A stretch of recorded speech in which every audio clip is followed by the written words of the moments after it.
Hi friends, ఎలా ఉన్నారు అందరూ? ఈరోజు మా ఇంట్లో చేపల పులుసు చేశాను. వేడి వేడి అన్నంలో చేపల పులుసు. బా, ఏం టేస్ట్ ఉంటుందండి. నా పెళ్ళైన కొత్తలో ముక్క విరగకుండా చేపల పులుసు చేయడానికి చాలా కష్టపడేదాన్నండి. ఇప్పుడు బాగానే చేస్తున్నాను అనుకోండి. తయారీ విధానంలోకి వెళ్ళిపోదాం రండి. వెల్కమ్ టు అలా కిచెన్లో. నేను బొచ్చు చేప తీసుకున్నాను. 1/2 కేజీ అండి. ఉల్లిపాయలు, పచ్చిమిర్చి, కారము, ఉప్పు, పసుపు, చింతపండు చిక్కగా తీసుకుని పెట్టుకోవాలండి. వెల్లుల్లిపాయ, జీలకర్ర. మట్టి కుండలో చేస్తున్నానండి. మట్టి కుండలో చేపల పులుసు టేస్ట్ మీకు తెలిసిందే. స్టవ్ వెలిగించి మట్టి కుండ పెట్టుకుని ఒక 5 చెంచాలు ఆయిల్ వేసుకోవాలండి. ఆయిల్ కొంచెం వేడయ్యాక ఉల్లిపాయలు వేసుకోవాలి. పచ్చిమిర్చి అప్పుడే వేసుకోకూడదండి.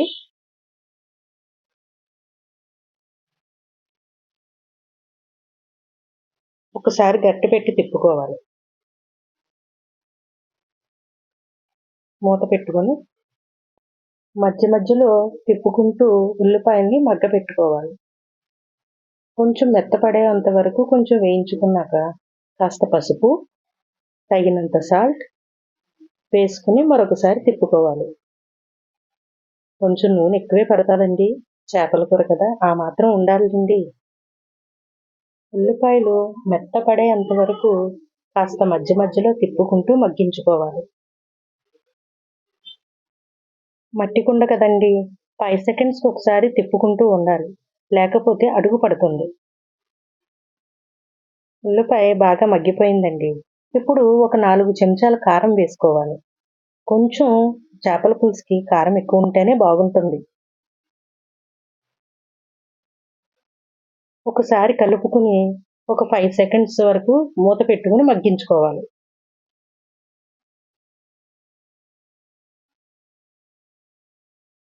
మూత తీసి ఒకసారి తిప్పుకుని ఒక 1/2 గ్లాస్ వాటర్ వేసుకోవాలి.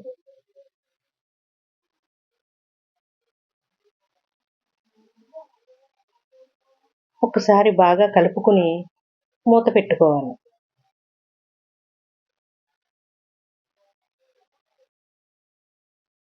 ఒక పొంగు వచ్చిన తర్వాత నేను చేప ముక్కలు వేస్తాను. ఇలా కొంచెం పొంగు వచ్చిన తర్వాత ఒకసారి తిప్పుకుని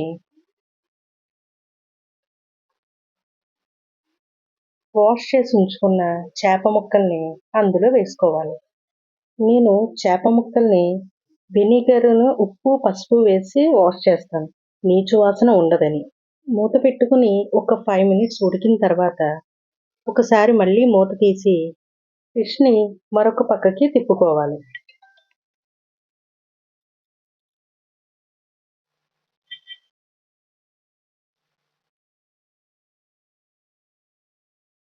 ఇంకా ఇప్పటి నుంచి మనం గట్టి పెట్టకుండా ఉంటే ముక్క విరగకుండా ఉంటుంది. మధ్య మధ్యలో చూసుకుంటూ ఉండాలండి. మట్టి కుండ కదా, త్వరగా అడుగు పడుతుందండి. అందుకే మధ్య మధ్యలో చూసుకుంటూ ఉండాలి. కాస్త దగ్గర పడ్డాక చిక్కగా తీసి పెట్టుకున్న చింతపండు పులుసుని అందులో వేసుకోవాలి. కాస్త కుండని అటు ఇటు కలుపుకోవాలి.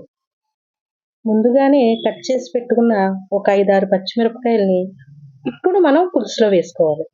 అలాగే జీలకర్ర, వెల్లుల్లిపాయ పేస్టు నేను నూరుకుని ఉంచుకున్నానండి.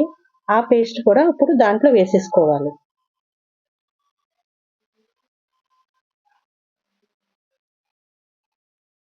కుండని ఇలా క్లాత్తో తిప్పుకోవాలి కానీ గరిటెని మాత్రం అస్సలా పెట్టకూడదు.